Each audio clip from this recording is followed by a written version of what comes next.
Egun on danoi, eskerrik asko etortzeatik. Gaurko egunien presentauko deu gaurko helburu izangoa presentatzie errenta eta aberastasunen kanpainan resultauek edo emaitzak. Nerekin, ezkerreta Yolanda Domínguez, zerga kudeaketako zuzendari ordea, eta nere eskubita Jokin Perona, Ogasuneko zuzendari nagusia. Gaur batiz bat zenbakilek emango ditugu, zenbakilek bai errenta kanpainan, bai aberastasunen zergan kanpainan, baina zenbakilekin hasi aurretik bai nahi nuke pixkat kontekstu bezala ez, hiru gauza adierazi. Alde batetik, zein da kanpaina honen helburua, ze apustu daukeu aldundi bezala edo ze apustu egin dugu aldundi bezala, eta ze erronka daukeu aldundi bezala, baina baita ere gizarte bezala, Gipuzkoako gizarte bezala. Kanpainan helburu bezala, nik uste dut garbile dela, da ongizate mailai eustie. Saiau gea, kanpainan zehar baita ere informazio ematen, datuek ematen, baina nik uste dut oso garrantzitsu dela danok garbi izatie, kanpaina honen helburu dela, ongizate mailai eusten dioben zerbitzuek finantziatzea. Nik uste dut hori saiauga esplikatzen, jarraituko dugu esplikatzen, eta oso importanti dela garbi egitzie zein dan kanpaina honen helburua. Bigarrena, aldundin apustu bezala. Aldundin apustu bezala, apustu nabarmena indeu desberdintasun ezagatik. Hau da, Gipuzko izateko lurralde bat, desberdintasun gutxiko lurralde bat. Lurralde kohesionatu bat. Eta hortako, aberastasuna sortzeko, aberastasuna danontzat sortzeko, jarduera ekonomikoen apalankauko gea, jarduera ekonomikoen apoiatuko gea, eta sustapen ekonomiko hori eta kaliadezko enplegu horren bitartez, sortuko deu aberastasune danontzat eta sortuko deu desberdintasun gutxiko lurralde bat izatie Gipuzko. Eta hirugarren gai bezala, eta erronka bezala, baina ez bakarrik aldundiena, baizik eta baita ere gizarte bezala Gipuzkuna, izango litzake danok ulertzie zein garrantzi dauken zergak ordaintzie. Zein garrantzi dituen kanpaina hauek eta gure egunerokotasunien ordaintzen ditugun zergak. Gizarte garatu bat izan nahi badeu, sentidu hortan aurrapausuk eman behar ditugu. Eta askotan, zenbaki edo egoerak jarriz lagundu egiten deu, jakiten ze zerbitzu dien gure ongizate maila hori defendatzen debenak, ero gure ongizate maila horrei eusten diotenak. Adibide bezala, esan, ia 10.000 personak, ia 10.000 herritarrek, 9.800 pasa, arreta jaso debela Gipuzkoako aldundiko zerbitzu sozialetatik. 13.752 herritarrek jasotzen dituztela mendekotasun diru laguntzak baita ere Gipuzkoan. Eskola adinean dauden ume denak dutela aukera, kirola egiteko aldundiari esker, eta baita ere, askotan konturatzez pakera ere, 1.324 kilometro errepide ditugula Gipuzkoan zehar, eta urtean 56 milioi adibidez aurtengo aurrekontutan jarri ditugula beraiek mantentzeko. Beraz, alde batetik eskerrak eman herritar danoi, danon partaidetza honekin eta danon aportazio hauekin osatzen deulako gure ongizate maila, eta 3 puntu horiek laburtu. Helburue, kanpainan helburue, ongizate maila eustia, aldundiaren apustua Gipuzkoa desberdintasun gutxieneko lurralde bat izateko, eta denon artean egin behar dugun erronka bat, edo denok dugun erronka bat, bai aldundi bezala eta bai gizarte bezala, eta da iruzur fiskalari aurre egitea. Besterik gabe, eta datuekin hasteko, Jokin Peronai emango diot hitza, errentaren kanpainako datuak eta zifrak ikusteko. Oso ondo, eskerrik asko. Egunon denoi, buenos días a todos. Como ha comentado el diputado, pasaré a comentar los principales datos de la campaña de renta y riqueza de este ejercicio. Hasi baino lehen, bi ideia nagusi nabarmendu nahiko genituzke. Lehenik eta behin, aitorpen kopuruaren joera, beranzko joera hori jarraitzen duela, eta aurten 600 bat aitorpen gutxiago izan ditugula. Eta bigarrenik, Ogasunetik bidalitako autolikidazio proposamenen kopurua urtez urte gorakada hori, joera hori mantentzen dela eta aurten ere 2% hazi dela aurreko urtearekiko. Hau da, gu bidalitako proposamenen kopurua Gipuzkoarrek 2% gehiago onartu dute eta ontzat eman dute Ogasun honek egindako likidazioaren inguruan. Zentzu hortan, zerga kudeaketako zuzendari ordeak, Jolandak, xehetasun gehiago emango ditu bukaeran. Antes de nada, sí nos gustaría resaltar dos aspectos respecto a la campaña de renta y riqueza de este ejercicio. En primer lugar, la tendencia a la baja del número de declaraciones que se han gestionado en este ejercicio, tendencia que se va reduciendo, pero en este año hemos tenido 600 declaraciones menos que en el ejercicio precedente.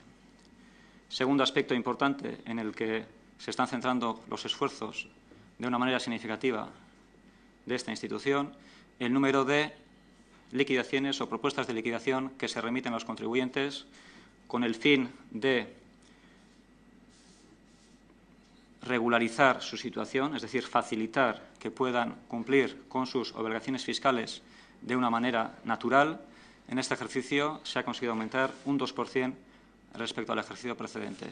Creemos que es un dato importante, creemos que es un dato significativo. Evidentemente, el incremento marginal que podamos conseguir en el futuro cada vez será más difícil, pero evidentemente la apuesta tecnológica y la apuesta al tratamiento de la información en el que estamos inmersos, creemos e intentaremos por lo menos mantener esta tendencia y ese 58% de autoliquidaciones aprobadas por parte de todas las propuestas, de todas las liquidaciones o declaraciones que se han hecho, es un porcentaje significativo. Pantailan ikus dezakezuenez, gorakada nabarmenena autolikidazioetan izan da, eta hor azken finean partikulartetik edo internetetik eta aholkulariek egiten dituzten aitorpenak nolabait esateko estalduak izan dira guk bidalitako likidazioengatik. Orduan, aldaketa nagusiena hor dago alde batetik bestera joan direla eta benetan guk bidalitako proposamenak eragin bat izan dutela aitortzaileengan. Hurrengo horrian ikus dezakezuena da kopuru osoak zer gertatu den. Esan behar osotasunean 55 milioi euro hobetu dela kanpaina hontako bilketa errentaren zergan, bi alderdiatetik. Alde batetik, aitorpen kopuruei dagokienean behintzat, bai itzultzekoetan eta bai sarrera ordaintzekoetan joera desberdina antzeman dugu. Itzultzekoak 9.000 aitorpen gutxiago izan dira eta ordaintzekoak 8.951. Eta horrengo pantailan kopurei antzeat hartuta 55 milioi euroiek zehazten dira alde batetikan. Itzultzera zirenen kasuan 21 milioi euro gutxiago itzuli dira eta ordaintzekoak zirenen kasuan 34 milioi euro gehiago bildu dira. Itzultzekoen kasuan, aitortzaile bakoitzak 51 euro gutxiago jaso ditu, 1.075 euro ziren 2014an, eta 1.054 euro izan dira aurten. Eta ordaintzekoak izan direnen kasuan, 186 euro gehiago ordaindu dituzte aurten, oro har. Aipatu dudan bezala, 21 milioi euro gutxiago itzuli dira, 34 milioi euro gehiago bildu dira ordaintzekoetan, osotasunean 55 milioi euro gehiago. Hurrengo horrian ikusiko dugu kopuru metatuak nola gehatu dian. Lehengo urtean 130 milioi euroko itzulerak bata besteak batuta egin ziren, eta aurten 75,9 milioi euro izan dira. Beraz, ikusi...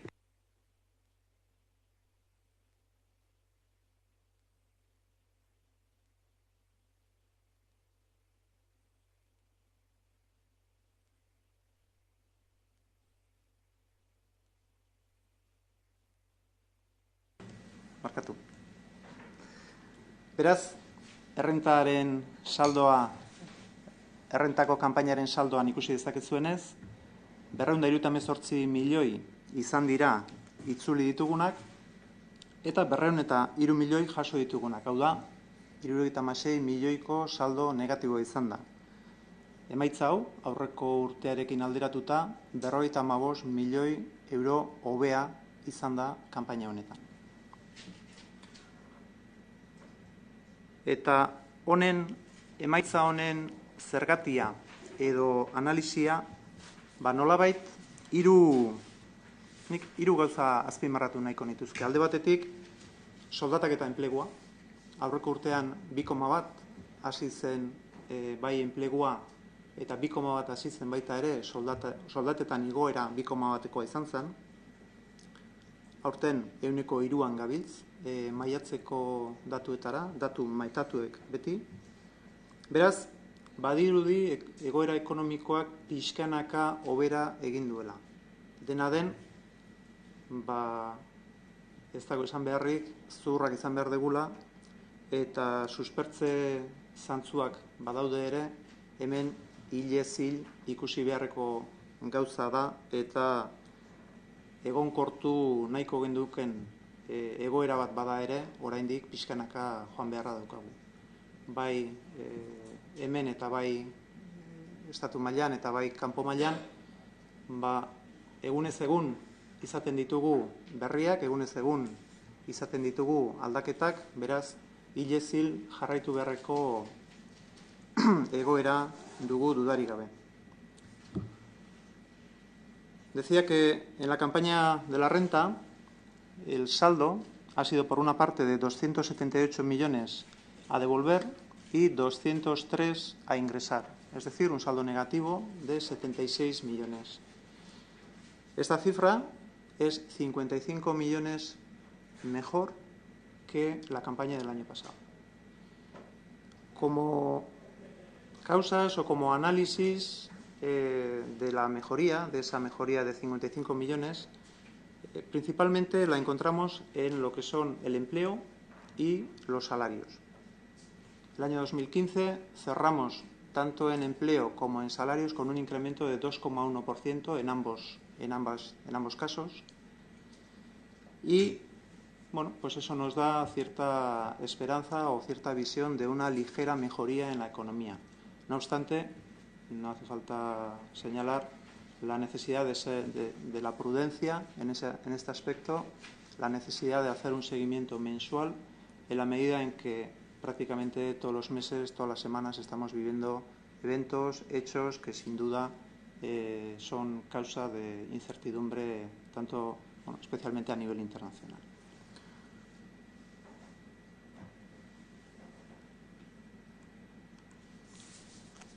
Pasatuz ja aberastasunaren kanpaina,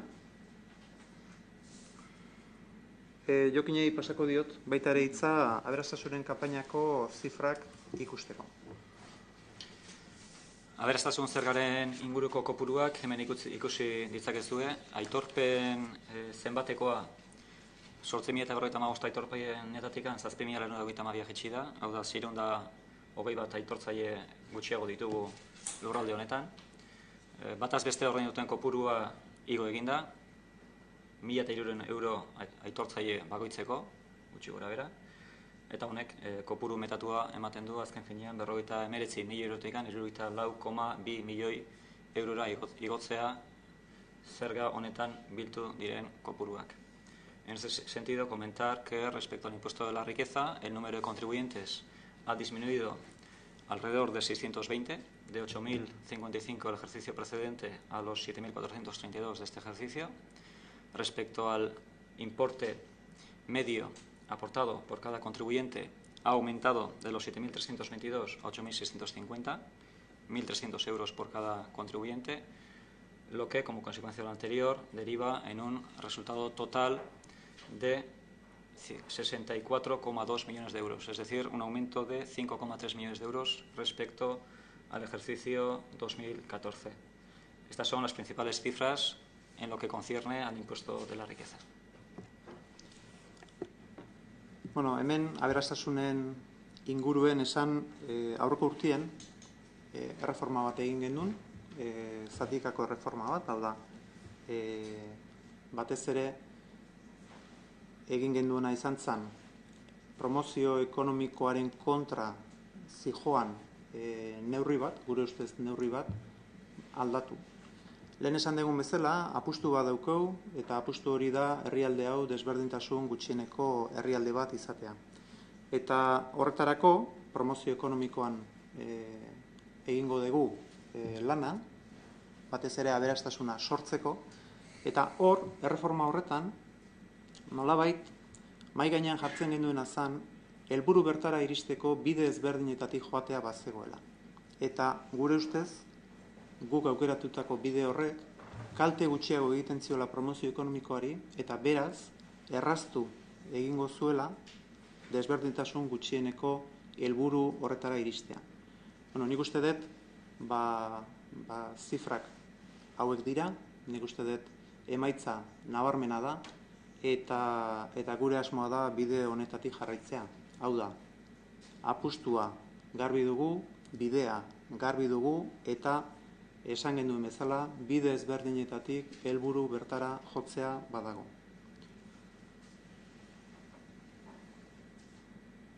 Como conclusión a la declaración y a los importes de la campaña de la riqueza, el año pasado acometimos una reforma, iniciamos una reforma del impuesto de la riqueza, porque, tal y como he dicho al principio, la apuesta que hacemos desde Guipúzcoa para que sea un territorio con el menor índice de desigualdad posible pasa por la actividad económica, es decir, nos apoyamos en la promoción económica.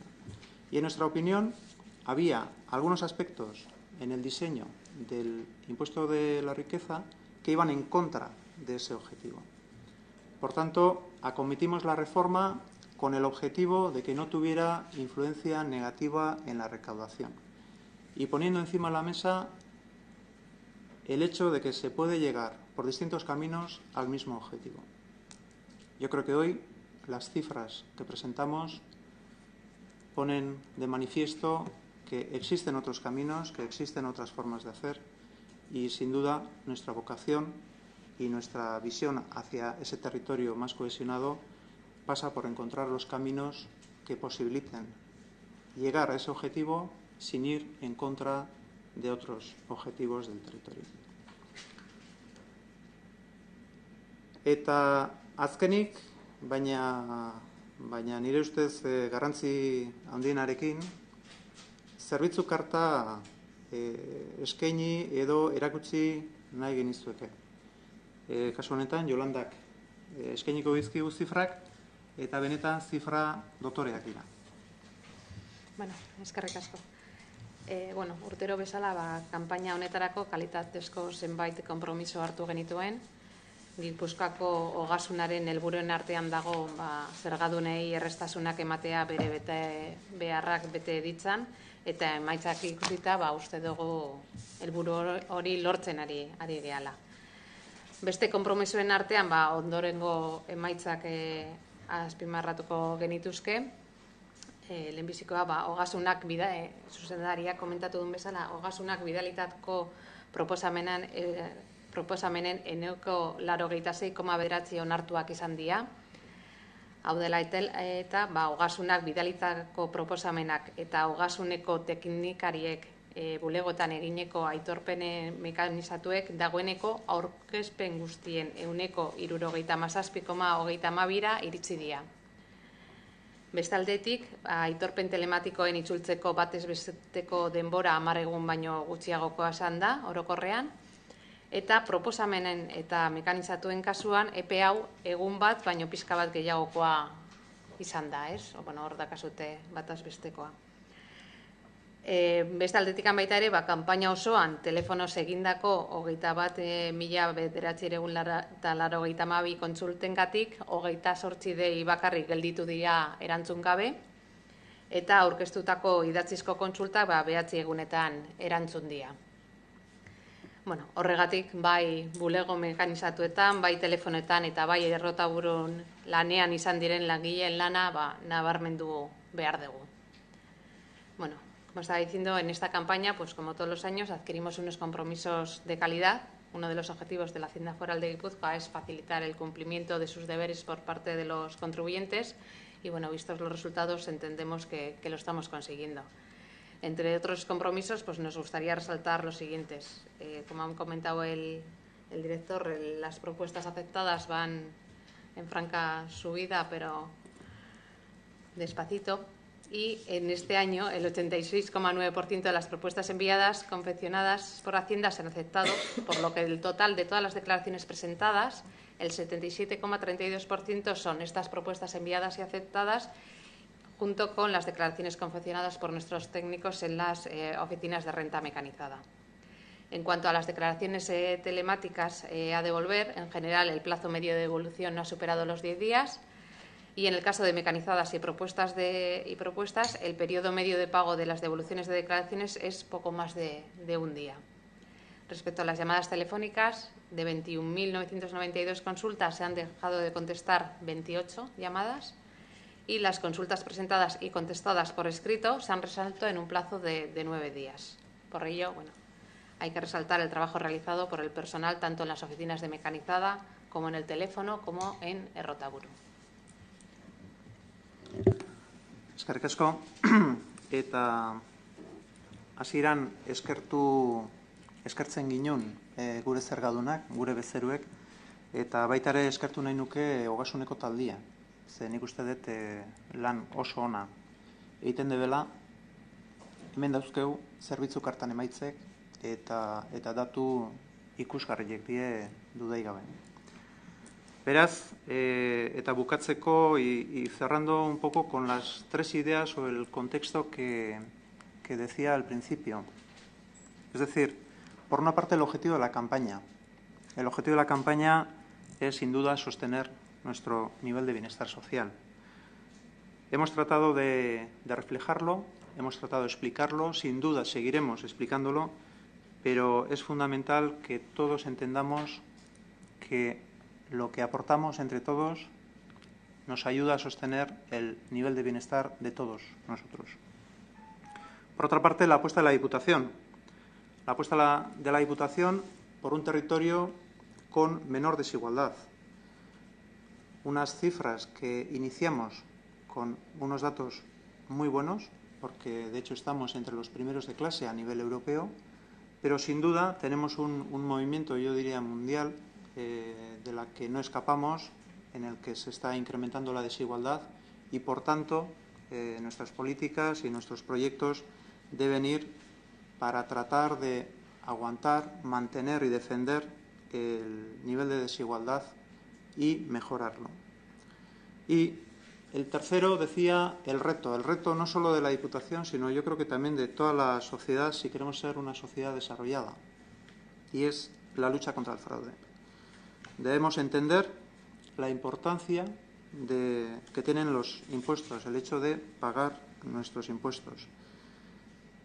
Antes daba unas cifras que las repetiré ahora, porque muchas veces cuando ponemos cifras encima de la mesa entendemos mejor lo que queremos decir con nivel de bienestar social. El año pasado, 9.873 ciudadanos de Guipúzcoa fueron atendidos por los servicios sociales. 13.752 ciudadanos percibieron ayudas de dependencia. Prácticamente todos los niños en edad escolar practican deportes también gracias a la Diputación. Y tenemos, no nos olvidemos, 1.324 kilómetros de carreteras en Guipúzcoa que hay que mantener y cuidar. Objetivo al que, por ejemplo, en en este último presupuesto del año en curso, hemos destinado 56 millones de euros. Por tanto, eskerrik asko danoi, eskerrik asko gure bezero dien gure zergadunei, eskerrik asko baita ere Ogasuneko talde danai, eta hemendik aurrera zuen esku nahi duzuen galderatako.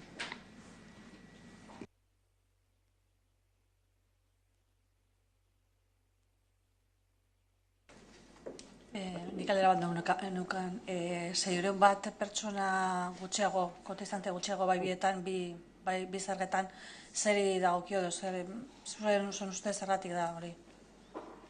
Bai, hor dago alde batetik errentan jaitsiera azkenengo urtetan datorrena da, eta aberastasunien da, batiz bat, enpresatako partaidetzak salbuetzita utzi ginunez, kolektibue jetxi egin da. Batez be, horrek afektatzen zion enpresaio txiki eta negozio txiki eta erdiko tamainakuk zeuzkebenak. Errentan inguruen, Jokin, nahi badek, detaile gehi eman? Errentan ingurun, joera hori 2008-tikan dator. Azken finen ez du behar krisi garai bortitz bat jasan degula.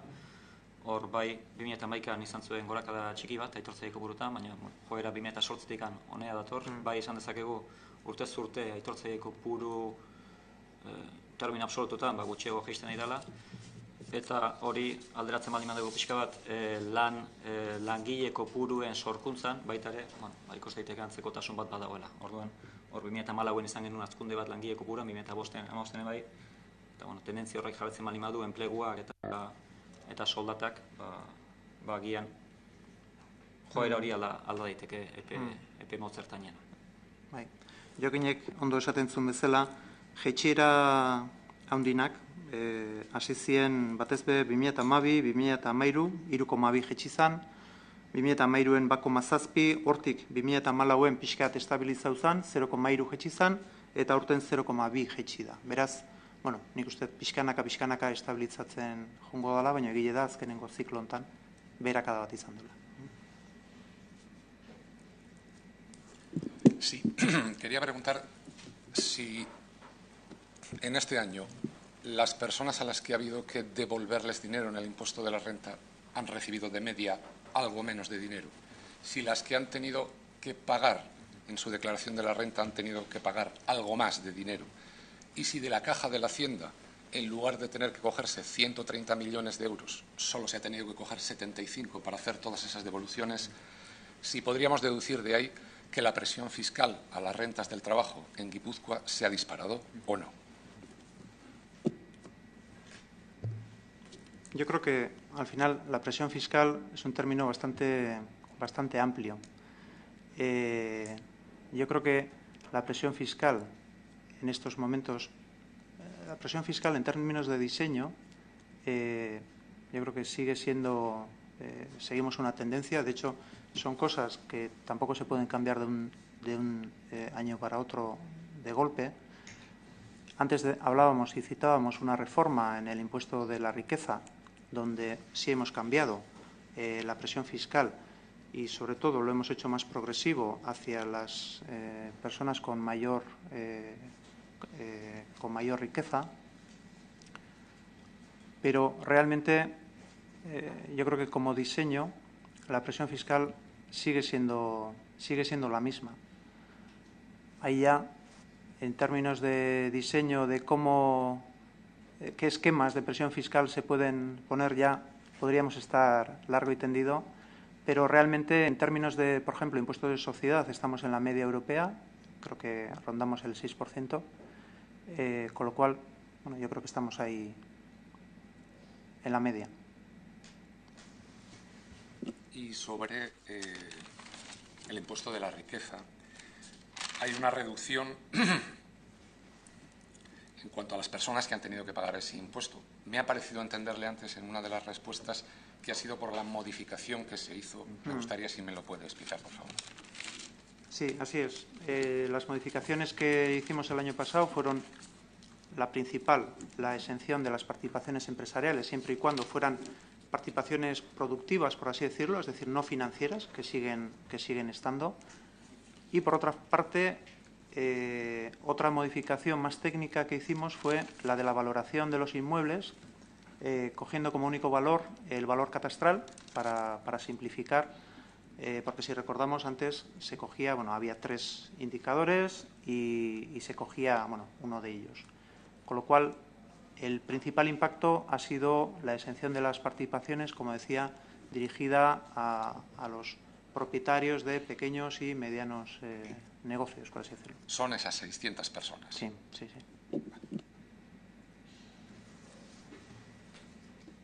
Los ingresos este año han sido de 203 millones. Quisiera saber si esta cifra nos sitúa en situación precrisis, es decir, si en 2007 la cantidad será similar, inferior o superior. No, esta cifra es superior al ciclo precrisis.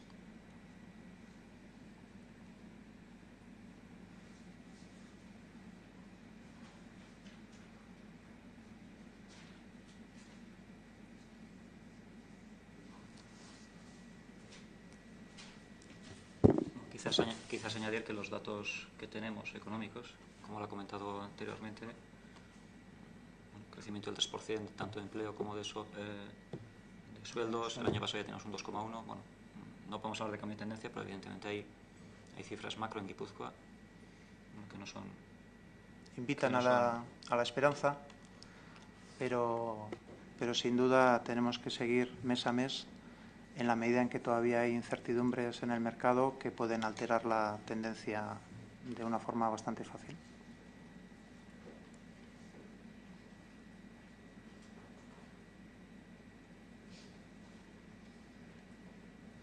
Beste galderaik? Ondo, eskerrik asko danoi, etortzeatik, eta zuen eskura edozer bertzutenien.